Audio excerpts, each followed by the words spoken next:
السلام عليكم ومرحبا بكم. ان شاء الله تكونوا كامل بخير وصحتكم لاباس نتوما وليداتكم وكاع احبابكم. ان شاء الله هذا الفيديو تلقاكم في احسن الاحوال يا رب. وكما عودتكم دائما في البدايه تاع كل فيديو نبداو كلامنا بالصلاه والسلام على سيد الخلق عليه افضل الصلاه وازكى التسليم. اليوم ان شاء الله حبيباتي جبت لكم وصفه تاع طبق رئيسي دولمه بسباس بالزيتون، تجي روعه في البنه تاعها. هذا الدولمه طبق تقدروا تقدموه في شهر رمضان المبارك، يجي بزاف خفيف وحتى البنات البسباس ما تجيش باينه فيه، وفاني ساهل واقتصادي ما يكلفش. ان شاء الله يعجبكم، وبلا ما نطول عليكم نخليكم تشوفوا لا فيديو ونتمنى لكم فرجه ممتعه. وقبل ما نبدا معكم لا فيديو البنات بغيت نقول لكم سمحوا لي على لا فيديو هذه اللي راهي فيها شويه ظلمه. شوفوا هذاك اليوم انا وجدت كاع صوالحي ورايحه نصور وهي راح تضو ما جات حتى العشيه، سي بور سا بالك الجوده راهي تبان لكم شويه ناقصه، ماشي كيما لي فيديو اللي مورفين نشاركهم معاكم. كيما شفتوا هنا البنات كنت درت كوكوط فوق النار، درت فيها شويه تاع زيت الزيتون، تقدروا تعوضوها بالزيت تاع الطياب العاديه. وكان عندي هنا فخذ تاع الداند، تقدروا تعوضوه بيان سور بالدجاج ولا مرصوه تاع اللحم، ماشي لازم الداند، انا درتها كان عندي في الدار. ورايحه نزيد عليهم زوج حبيبات تاع البصل الاخضر. انا هنا كان عندي الخضر سي بوغ سا درت زوج حبيبات. الا كان عندكم اليابس ديروا غير حبه وتكون متوسطه. كنت قطعته هكا مكعبات صغار. نخلي هذا الداند يتقلى لي مليح مع البصل على نار اللي تكون شويه هكا فوق المتوسط، ما تكونش قويه بزاف.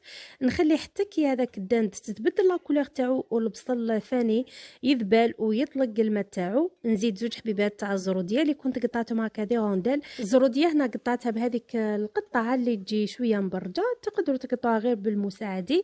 نزيد نحرك ونخلي هذيك الزروديه ثاني تتقلى شويه باش تدي لي البنه تاع البصل والبنه تاع اليدام. وهنا راح ندير التوابل والملح، ما تنساوش انا نسيته في الاول كي بديت بالتوابل. كيما شفتوني بديت بالزنجبيل ودرت شويه تاع الكركم ودرت شويه تاع فلفل الكحل، وراح نزيد شويه تاع الكوري، ونربي زوج سنينات تاع الثوم. الملح كاع نسيتو قلت لكم، حتى كي رحت نغلق لا كوكوت باش تفكرت ودرتو مزيه، سينو كون طابلي هذاك الدند صامت.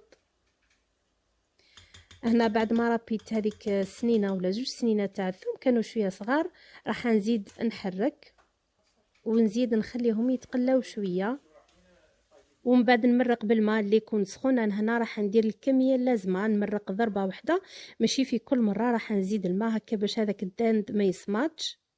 وكما راكم تشوفوا فاني كنت ديت حق واحد 15 ميل هكا تاع زيت الزيتون ماشي زيت الزيتون، كنت درتو يغلي في الماء. انا دائما البنات نقول لكم نبغي نغلي زيت الزيتون، ما نبغيش نديرو في الماء ونفخو يومين. انا درتو مره ولا غير جا صامت اون ديغي راني ناكل في الكاويتشو، بصح كي نغلي هكا جاب لي ربي ما تروحلوش البنه تاعو. وفاني باش نضمن باللي راحوا له كامل هذوك المواد الحافظه اللي يديروهم فيه. هنا كيما شفتوني صفيتو شللتو وعاود درتو على هذاك الداند مع الزروديه. نزيد نخليه يكمل طيابو ما يطلق البنه تاعو. هنا كنت فاني ديت زوج حبيبات تاع البسباس، غسلتهم وقطعتهم هكا على زوج ودرتهم في هذه السليله وراح نخليهم يطيبوا. هادو هما اللي راح ندير بهم هذيك الدولمه اللي قلت لكم عليها. في هذه المرحله البنات تفكرت بلي ما درتش الملح، درت الكميه اللازمه وراح نغلق عليهم لا كوكوت ونخليهم حتى كي يطيب لي هذاك البسباس ويطيب هذاك الداند فاني والزروديه. بعد ما طابو راح نحي هذاك البسباس، راح نخليه يبرد شويه وفاني يقطر من هذيك لاصوص، لازم يكون شويه ناشف.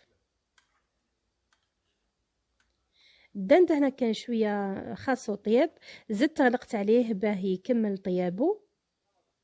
وفي هذا الوقت ديت هذاك البسباس وراح نمعسوه هكا بالمغرفه في هذيك السليله ولا في الكسكاس هكا. بهذه الطريقه البنات راح يجيكم بنين البسباس وتجي فيه البنه تاع الزيتون.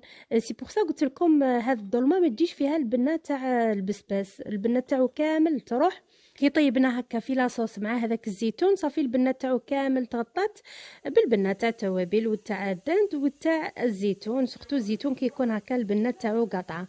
هنا كيما شفتوني البنات هذيك لاصوص راح نقلبها في القدره اللي كانت هبطت. كيما شفتوني صغيرت عليه ثاني باش تهبط منه لاصوص يليق يكون شويه ناشف. درتو هكا في هذا الغيسيبيون، زدت عليه شويه تاع معدنوس ودرت عليه واحد زوج مغارف تاع لا شابلور، وراح ندي صفار تاع حبه تاع البيض. كيما تنجموا تنجموا ديروا البياض الا كان عندكم ديروا غير شويه. انا في الحق كنت جبت هكا حبيبات تاع بيض شريتهم، صدت زوج مكسرين درتهم في هذاك الكاس، ديت غير الصفار برك، زدت شويه تاع الفورماج رابي، راح ندير شويه تاع الملح وشويه تاع فلفل الكحل غير على جال هذاك البيض والمعدنوس ولا شابلور، وزدت شويه تاع الكركم، وراح نخلط هذه المقادير مليح مع بعض غير هكا بالفرشيطه، ولا دروك نستعمل يدي هكا باش نمعس مليح هذاك البسباس. وإلا كان صدتوا الخليط تاعكم شويه كشغل طري زيدوا له لا شابلور، قد ما تزيدوا معليش ما تخافوش، ماهوش راح يجيكم ولا هذا الظلمه مش حتجيكم يابسه، ولا بالعكس لازم ديروا لها لا شابلور باش تشرب هذيك لاصوص اللي كاينه في البسباس. راكم عارفين البسباس فيه الماء وزيد طيبناه في لاصوص صافي راح يزيد يتشرب. هنا هذيك لاصوص اللي كانت هبطت من البسباس عاود ترديتها في القدره، وراح ندير المرسو صغير تاع الدانت بعد ما طاب نفتتو نحيلو هذوك العظومه ونزيدو مع هذاك الخليط تاع البسباس ولا شابلور والمعدنوس، نفتتو هكا صغير صغير. راح نخلطو معاهم هكا بيدي ولا بالمغرفه كما تقدروا البنات تستعملوا الفيونداشي الا كان عندكم تقدروا ديروه في هذه المرحله.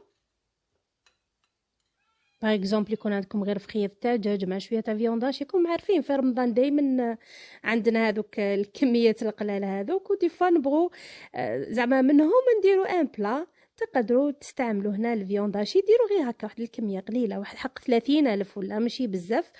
ودروك حنشكل الدولمه تاعي هنا، راح نديرهم دي بولات صغار ما يكونوش كبار بزاف.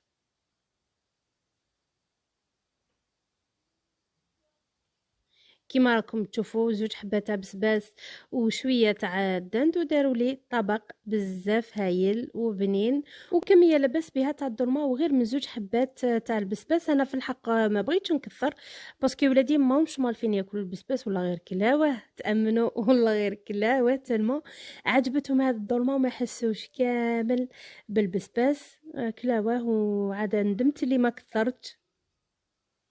هنا كنت خدمت هكا حبيبات تاع الظلمه، جبت لا شابلور راح نرمدهم هكا غير في لا شابلور، ما نديرهم ني في بيض ني فارينه ني والو. وفي نفس الوقت راني دايره المقله فوق النار، راني دايره فيها شويه تاع الزيت سخنت، راح نقلي فيها هاد الظلمه راهو كلش طايب غير حق ما تتحمر وينشف هذاك البيض اللي كنا درناه.